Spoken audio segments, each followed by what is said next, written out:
तो श्री महाप्रभु जी ने कहा है, सप्तांगानि प्राणिनो भवन्ति। मनुष्य का हिताचरण करने वाले, मनुष्य का हित संपादन करा देने वाले ये 7 तत्व हैं। देव, ऋषि, पितृ, आत्मा, आत्मीय, ऐहिक और पारलौकिक।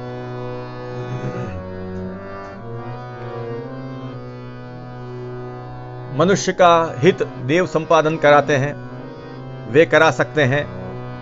ऋषि मनुष्य का हित संपादन करा सकते हैं। पितर मनुष्य का हित संपादन करा सकते हैं। आत्मा माने स्वयं भी मनुष्य अपने सामर्थ्य से अपना हित साध सकता है। मनुष्य के मन में भी यह एक भाव होता है कि मैं अपने बल से कर लूंगा, मैं अपना कल्याण, अपना हित कर लूंगा।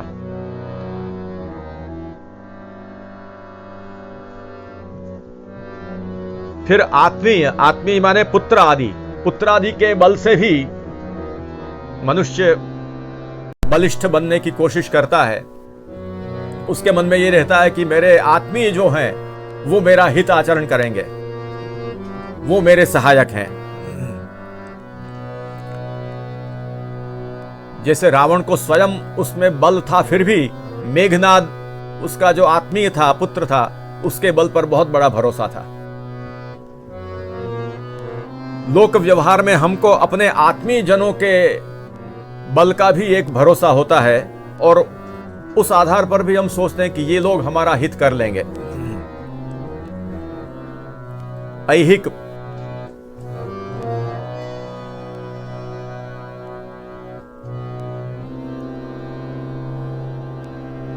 अपने स्वदेह संबंधी से भिन्न जो हैं उनके द्वारा स्वरचित उपकार। और फिर पारलौकिक, पारलौकिक माने यागादि, यागादि के द्वारा भी हमारा हिताचरण होता है, हमारा हित होता है। इस प्रकार जीव को, मनुष्य को ये 7 ऐसे तत्व हैं जिनका आधार मन में बना हुआ रहता है कि ये मेरा हित कर देंगे। भगवान ने 7 दिनों तक गोवर्धन धारण किया और बताया कि इसमें से एक भी काम नहीं लगा, कोई काम नहीं आया। काम तो भगवान ही आए, रक्षण तो भगवान ने ही किया। एतैहि सप्तभिर यदा व्रजवासिनो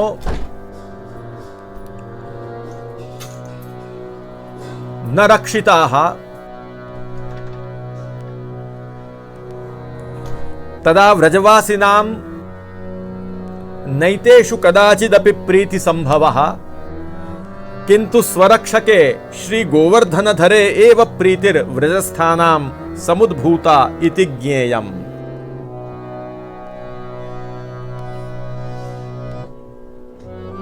7 दिनों तक भगवान ने गोवर्धन धारण किया, कोई रक्षा करने नहीं आया, कोई से रक्षा नहीं हो पाई।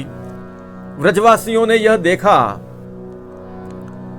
और तब भगवान में उनको प्रीति हुई। अपने रक्षक श्री गोवर्धन धर में व्रजवासियों की प्रीति सुदृढ़ हुई।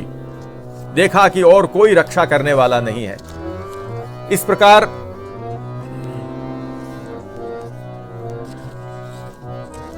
सर्वाश्रयेषु शिथिलेषु, सभी आश्रय का भाव जब मन में शिथिल हो जाता है, जिन जिन को हम अपना आश्रय समझते हैं उनको जब हम अंदर की दृष्टि से मृग तृष्णावत देखने लगते हैं, व्यवहार में भले वे हमारे सहायक बनते हो, लेकिन वो सहायक भी जो बन पाते हैं वो प्रभु की कृपा से, प्रभु की कृपा से बन पाते हैं, स्वतंत्र वो अपने बल पर नहीं।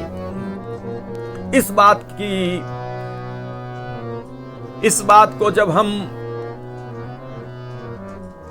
इसकी अनुभूति कर सकते हैं, तब जाकर के भगवान का आनंद रूप ऐसा आश्रय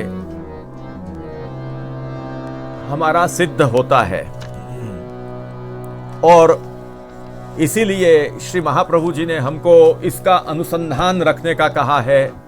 वदद्भिरेवं सततम तस्मात् सर्वात्मना नित्यं श्री कृष्ण शरणं मम वदद्भिरेवं सततम स्थेयमित्येव मे मतिः।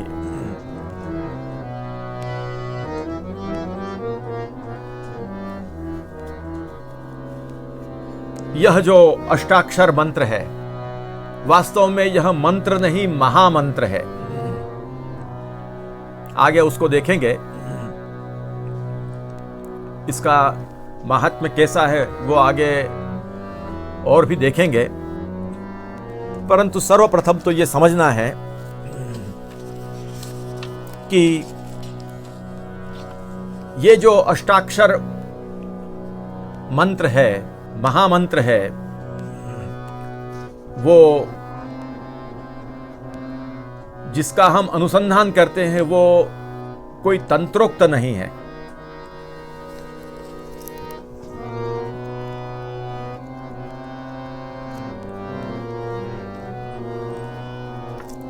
अन्य कोई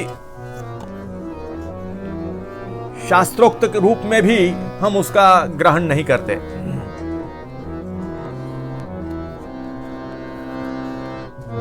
यद्यपि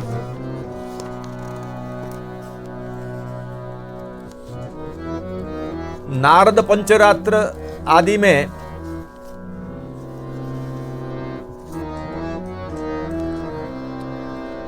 श्री कृष्ण शरणम मम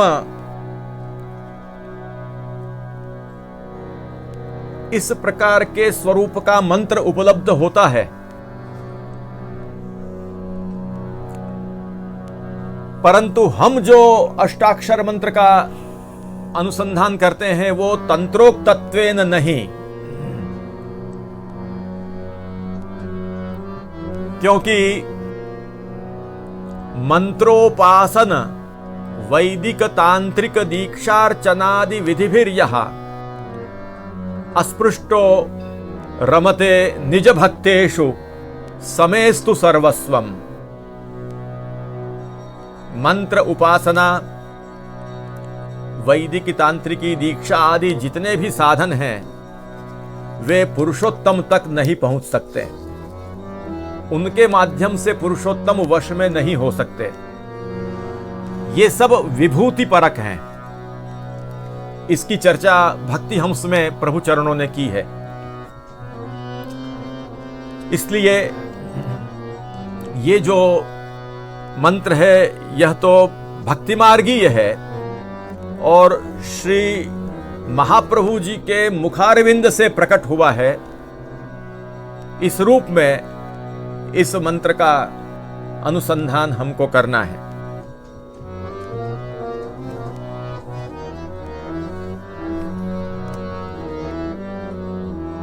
शास्त्र में यह निर्णय किया गया है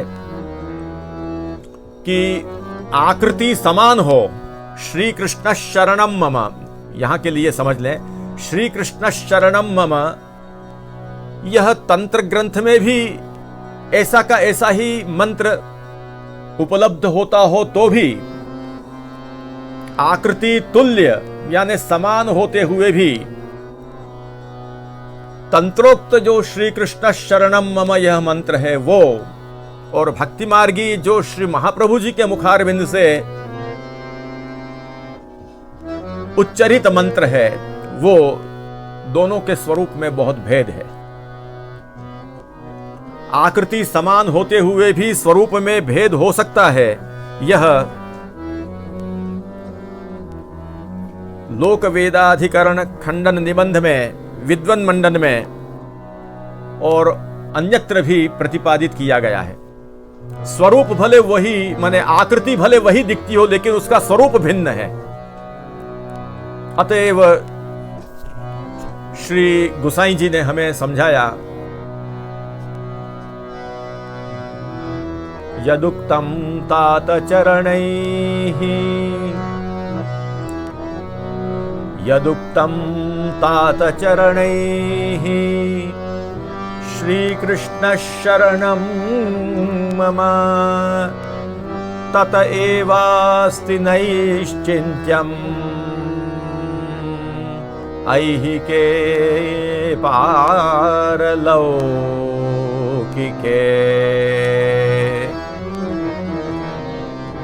यदुक्तम तात चरणैः श्रीकृष्ण शरणम मम। जो श्री महाप्रभु जी ने कहा, क्या कहा? श्री कृष्ण शरणम मम तत एवास्ति नैश्चिंत्यम। उस अष्टाक्षर महाप्रभु जी के श्रीमुख से प्रकट जो अष्टाक्षर महामंत्र है, उसी से हम इस लोक में भी निश्चिंत हैं और परलोक में भी निश्चिंत हैं। इसके अनुसंधान से इस लोक में भी निश्चिंतता हमें प्राप्त होती है और परलोक में भी निश्चिंतता हमें प्राप्त होती है।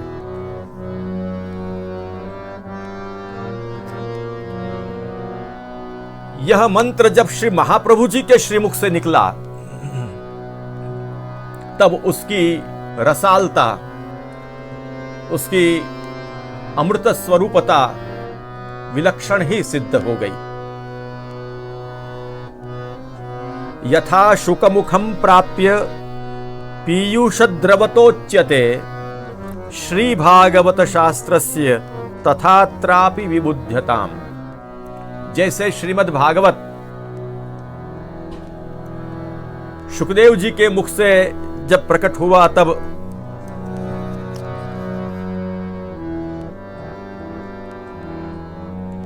उसकी अमृत रसात्मकता जैसे हुई, उसी प्रकार से श्री महाप्रभु जी के मुखारविंद से प्रकट जो श्री कृष्ण शरणम मम यह मंत्र है, उसकी भी रसालता अपने आप में एक अनोखी है। और उस रूप में भक्ति मार्गीय मंत्र के रूप में हम लोग इसका अनुसंधान करते हैं।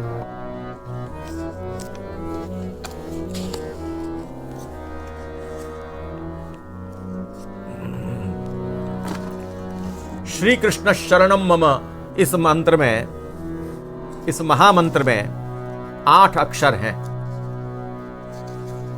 अष्टाक्षर निरूपणम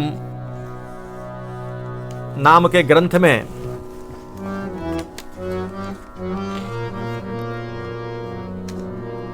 इसके प्रत्येक अक्षरों का क्या अर्थ है, प्रत्येक अक्षरों के उच्चारण करने पर क्या लाभ होता है, यह हमें बताया है।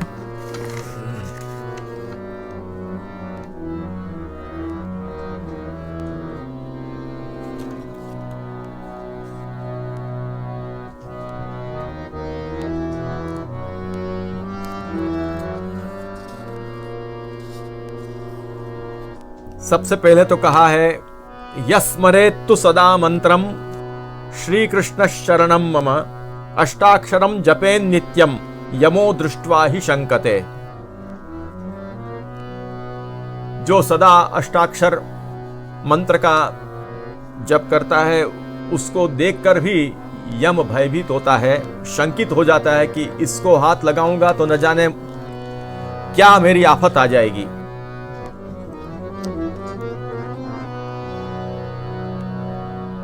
तो ये अष्टाक्षर महामंत्र में 8 अक्षर हैं। सर्वप्रथम श्री, श्री कृष्ण में श्री अक्षर है। श्री का तात्पर्य ये बताया है कि श्री के उच्चारण करने से सौभाग्य की प्राप्ति होती है। श्री का उच्चारण करने मात्र से वो व्यक्ति धनवान होता है और राजवल्लभ माने राजा का प्रिय हो जाता है।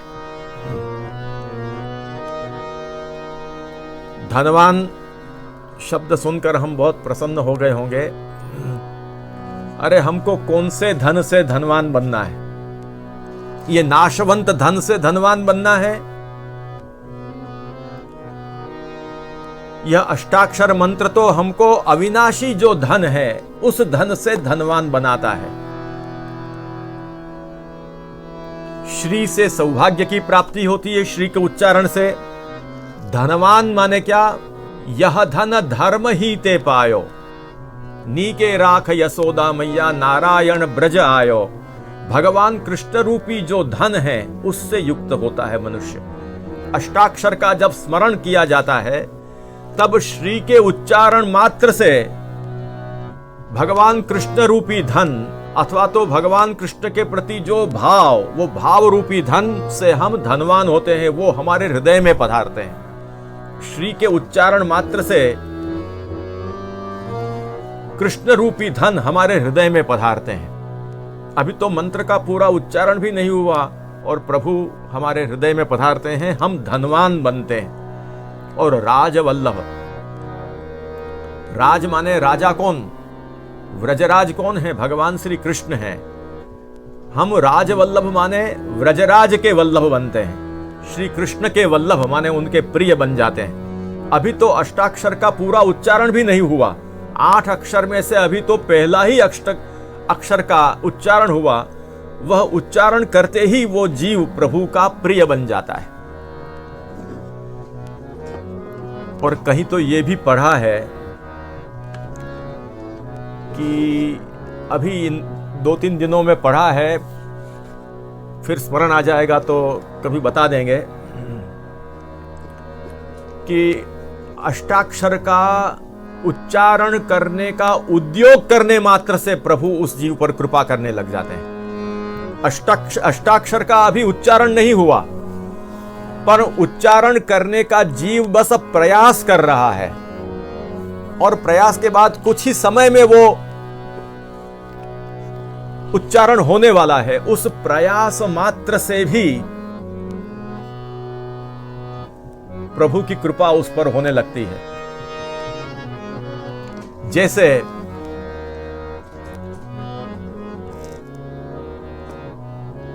बलि राजा के यज्ञ में जिस समय प्रभु पधारे और प्रभु ने 3 डग भूमि मांगी, उस समय बलि राजा समझ गए कि ये साक्षात प्रभु पधारे हैं। परंतु शुक्राचार्य जी अपने गुरु के अनुरोध से उठकर भगवान को प्रणाम नहीं कर पाए। जब तक प्रणाम कर नहीं पाए थे, उस समय प्रणाम करने का प्रयास मात्र वो जब कर रहे थे, जब प्रणाम वो पूरा कर नहीं पाए और अभी प्रणाम करना है, इस प्रकार से उन्होंने प्रयास जब आरंभ कर दिया, प्रणाम सिद्ध होने के पहले ही, उस प्रणाम के प्रयास मात्र से प्रभु उन पर प्रसन्न हो गए। तो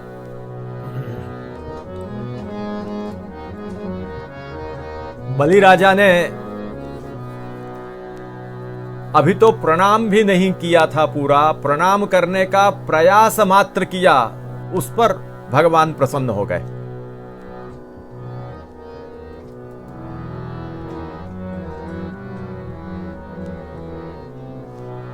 अहो प्रणामाय कृतः समुद्यमः प्रपन्न भक्तार्थ विधौ समाहितः यल्लोकपालैस्त्वदनुग्रहो मरैः अलब्ध पूर्वोपसदे सुरेर्पितः।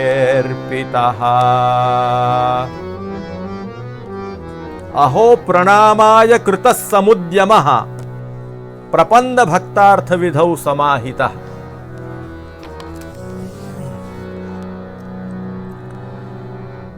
बलि राजा प्रभु को प्रार्थना कर रहे हैं कि हे प्रभु, मैंने तो आपको पूरा प्रणाम भी नहीं किया, केवल प्रणाम करने का प्रयास किया।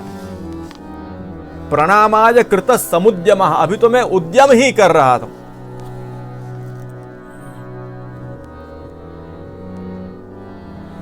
और इतने मात्र से मुझे वो फल मिला जो आपके शरणागत बड़े बड़े भक्तों को प्राप्त होता है। और बड़े बड़े लोकपाल और देवताओं पर भी आपने जो कृपा नहीं की, वो कृपा मुझ पर अपसदे असुरे अर्पितः, मैं जो अधम हूं, ऐसे मुझ अधम पर भी आपने वो कृपा की कि जो कृपा बड़े बड़े लोकपाल और देवताओं पर भी आपकी नहीं हुई। वह मुझ जैसे नीच असुर के ऊपर आपने कृपा की। तो भगवान का यह ऐसा स्वभाव है, इतने करुणावंत हैं भगवान कि उनके लिए कोई चेष्टा अभी तो हुई नहीं है, चेष्टा ही मात्र हुई, वो क्रिया पूर्ण संपन्न हुई भी नहीं, प्रयास ही उसका हो रहा है, और तभी भगवान कृपा करने लग जाते हैं। तो अष्टाक्षर का उच्चारण करने के लिए जब मनुष्य प्रयत्नशील होता है तभी उस पर कृपा होना चालू हो जाता है, अभी उच्चारण तो हुआ ही नहीं है। और जब प्रथम अक्षर का उच्चारण होता है, श्री इतना ही उच्चारण करने मात्र से उसको सौभाग्य की प्राप्ति होती है। भगवान स्वयं उसके हृदय में धन के रूप में विराजमान होते हैं, उसके धन बन जाते हैं और वो भगवान का प्रिय हो जाता है। श्री कृष्ण। अब कृ शब्द का मतलब है कृ शब्द शोषयेत पापम।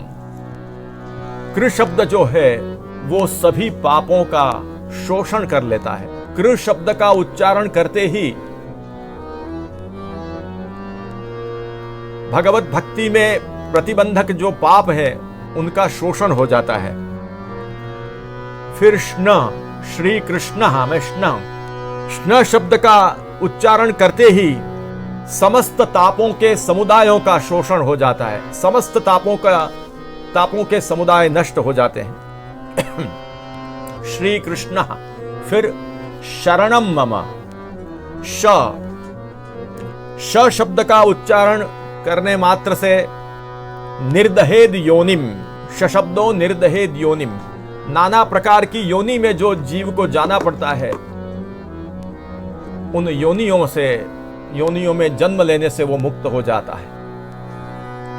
र शब्दो ज्ञानम आपनुयात, शरणम मम, र शब्द के उच्चारण से भगवत संबंधी ज्ञान प्राप्त होता है।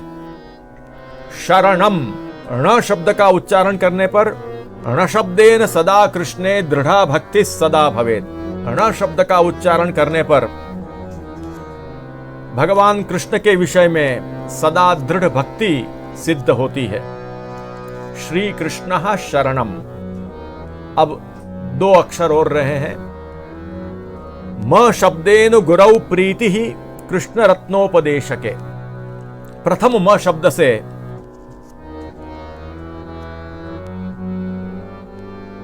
मंत्र का उपदेश देने वाले श्री गुरु के स्वरूप में प्रीति होती है, श्री महाप्रभु जी गोसाई जी के स्वरूप में प्रीति होती है। और कृष्ण रत्नोपदेशक के रूप में आधुनिक जो उपदेशक हों, महाप्रभु जी गोसाई जी, और उनके स्वरूप में प्रीति होते हुए जिनके द्वारा मंत्रोपदेश प्राप्त हुआ हो, उनमें भी प्रीति हो सकती है, होती है, यह भी एक अर्थ है। तो म शब्द का उच्चारण करने से इस मंत्र के उपदेशक जो श्री महाप्रभु जी हैं, उनके स्वरूप में, श्री गोसाई जी के स्वरूप में प्रीति सिद्ध होती है। गुरु प्रीति, गुरु के चरणों में भक्ति सिद्ध होती है, क्योंकि गुरु भक्ति से ही सब कुछ सिद्ध हो सकता है।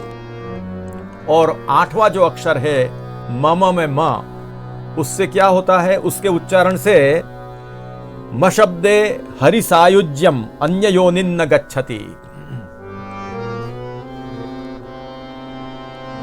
म शब्द के उच्चारण से हरि का सायुज्य होता है और अन्य योनि में वह जीव जाता नहीं है। भक्तिम वैराग्यम आपनोति, आपने कहा है इति श्री कृष्ण मंत्रार्थम यो जपेद विठ्ठले रतिम भक्तिम वैराग्यम आपनोति भुक्ति मुक्ति करे स्थिता। जो इस प्रकार से इसका अनुसंधान करते हुए जो श्री कृष्ण मंत्रार्थ का, यह अष्टाक्षर मंत्र का जो जप करता है उसकी विट्ठल में रति सिद्ध होती है। विट्ठल माने विदा ज्ञानेन ठान शून्यान लातीति विट्ठलः। निस्साधन जीवों पर कृपा करने वाले जो हैं, ऐसे पुरुषोत्तम में उनकी रति होती है, उनकी भक्ति सिद्ध होती है, वैराग्य सिद्ध होता है। भगवान के सिवा अन्यत्र जगत में वैराग्य और भगवान में विशेष राग के रूप में वैराग्य सिद्ध होता है। उस व्यक्ति को, जिसको अष्टाक्षर सिद्ध हुआ है, उसको भुक्ति मुक्ति, भोग और मोक्ष उसके हाथ में कर में स्थित है। सेवा प्रतिबंधक जितने भी तत्व हैं वो दूर होते हैं। सर्व रोगोपशमनम सर्व पापोपनाशनम वृद्धि सिद्धिर्गृहे शीघ्रम वसते सर्वदा स्थिरा। उसको उसके सेवा प्रतिबंधक सर्व रोगों का शमन होता है, सर्व पापों का शमन होता है, सेवोपयोगी रिद्धि समृद्धि घर में आती है, सिद्धि प्राप्त होती है और वो शीघ्र प्राप्त होती है, सदा स्थिर रहती है। यह अष्टाक्षर मंत्र कैसा है? आनंदम परमानंदम सायुज्यम हरिवल्लभम यः पठेत श्री कृष्ण मंत्रम सर्वज्वर विनाशनम भूत प्रेत पिशाचादि व्याघ्र चौरादि संकटे शत्रवो मित्रतां यान्ति सर्पं दृष्ट्वेव मूषकाः। कुक्रियाः सर्व अरिष्टानि कुग्रहाः सर्वनाशनाः आनंदमूर्ति कृष्णोस्य हृदये वसते सदा। तस्य कुत्रापि नो दुःखं सुखं सर्वत्र सर्वदा अहोरात्रं जपे नित्यं गुरूणां मंत्रमुत्तमम्। तं हि दृष्ट्वा त्रयो लोकाः पूता स्युः किमु मानवाः मध्ये च सर्वमन्त्राणां मंत्रराजोत्तमोत्तमः। इदमेव परैकान्त भक्तिमान् यः सदा स्मरेत् रुद्धिः सिद्धिर्गृहे सत्यं कृष्ण तात्पर्य सुंदरम। तो सेवा प्रतिबंधक सभी रोग और पापों का शमन होता है। यह आनंद परमानंद स्वरूप, ये जो मंत्र है, जो भगवान को प्रिय है, उसका जो पठन करता है उसको भी आनंद परमानंद प्राप्त होता है। सेवा प्रतिबंधक सर्व ज्वरों का विनाशन होता है। भूत प्रेत पिशाच आदि व्याघ्र चौर आदि के संकट में भी इसका स्मरण करने पर वो संकट दूर होते हैं। शत्रवो मित्रतां यान्ति, शत्रु भी मित्रता को प्राप्त होते हैं। उसके विषय में कोई भी प्रकार की कुक्रियाएं करने में आई हों या कोई भी प्रकार के अरिष्ट हों, ग्रहों का दुष्प्रभाव हो और भी सर्वनाश करने वाले जितने भी तत्व हैं, उन सब का प्रभाव अष्टाक्षर महामंत्र से दूर होता है और अष्टाक्षर मंत्र विजयी होता है। ये सब तो बताया ही, लेकिन आनंद मूर्ति ऐसे भगवान श्री कृष्ण उसके हृदय में निवास करते हैं। तस्य कुत्रापि नो दुःखम, उसको कहीं भी दुख नहीं रहता है। सर्वत्र सर्वदा उसको सुख का अनुभव होता है। इसलिए अहोरात्र जपने वाले का ऐसा सामर्थ्य प्राप्त होता है। इसलिए कहते हैं कि अहोरात्रम जपे नित्यम गुरूणाम मंत्रमुत्तमम। गुरु के द्वारा बताया हुआ यह जो उत्तम मंत्र है उसका अहोरात्र जप करे। जिसको अष्टाक्षर मंत्र सिद्ध हुआ हो उसको देखकर तीनों लोग पवित्र होते हैं, तो मनुष्य पवित्र हो उसमें कहना ही क्या। जितने भी मंत्र हैं उन सभी मंत्रों में अष्टाक्षर मंत्र जो है वो मंत्रराज ही नहीं, जितने कहे जाने वाले मंत्रराज हों उन मंत्रराजों में भी उत्तमोत्तम मंत्रराजोत्तमोत्तम है यह। इसलिए इसका जप करना चाहिए। समस्त वेद वाक्यों का तात्पर्य इसमें समाया हुआ है। पुराण भारत आदि का तात्पर्य उसमें समाया हुआ है। श्रीमद् वल्लभ वाक्यंच श्री कृष्ण शरणम मम, ऐसा श्रीमद् वल्लभ का वाक्य है। कौन सा? श्री कृष्ण शरणम मम। इसलिए श्री महाप्रभु जी की इस आज्ञा को हम जीवन में उनके ही आश्रय से, उनकी कृपा से हमारे जीवन में उतरे, ऐसा हम आपके चरणों में ऐसी प्रार्थना करें। महाप्रभु जी ने जो आज्ञा की है, तस्मात् सर्वात्मना नित्यं श्री कृष्ण शरणं मम वदद्भिरेवं सततं स्थेयमित्येव मे मतिः। तो ये जो महाप्रभु जी की आज्ञा है, उसका परिपालन हम उन्हीं की कृपा से कर पाएं, ऐसी कृपा श्री महाप्रभु जी हम पर करो, श्री गोसाई जी हम पर करो। इतनी अभ्यर्थना के साथ अभी का प्रसंग यहाँ पूर्ण किया जाता है। आगे का जो कुछ प्रसंग है वो इसके बाद श्री महाप्रभु जी की कृपा से निरूपित किया जाएगा।